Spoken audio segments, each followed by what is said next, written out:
చిటీలు ఇంకా దసరా సంక్రాంతి వరలక్ష్మి వ్రత చీటీ సాయిరాం గోల్డ్ లక్కీ డ్రా మొదలగు స్కీమ్లలో అధిక లాభాల ఆశ చూపి మధ్యతరగతి వాళ్ళమైన సుమారు 540 మంది వద్ద నుండి డబ్బులు వసూలు చేసి 14 కోట్ల మేర మోసం చేసిన ప్రముఖ రియల్ ఎస్టేట్ వ్యాపారి సివిల్ కాంట్రాక్టర్ సిల్లా ప్రసాదరావు కుమార్తె కంచి మాధవి ఆమె కుటుంబ సభ్యుల నుండి బాధితులు అందరికీ కూడా న్యాయం చేయవలసిందిగా బాధితులైతే కోరుతున్నారు.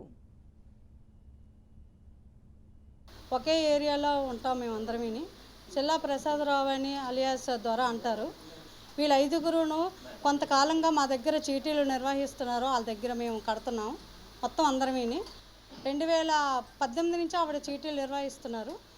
ఆ తర్వాత మేము 2021 నుంచి తను 2018 చాలామంది మేము ఆవిడ దగ్గర పప్పుల చీటీలని, వరలక్ష్మి చీటీలని, సంక్రాంతి చీటీలని, డ్రా చీటీలు, అధికంగా లాభాలు వస్తాయని పాట చీటీలు కూడా నిర్వహించింది.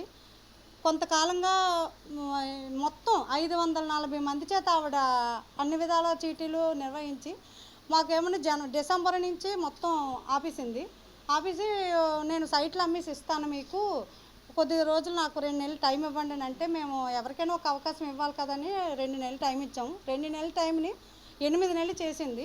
8 నెలల్లోని ఈలోగా మాకు ఐపీ నోటీసులు పంపించింది. ఆవిడ ఐపీ నోటీసులు పంపించింది. గత 19 మందికి ఐపీ నోటీసులు పంపించింది.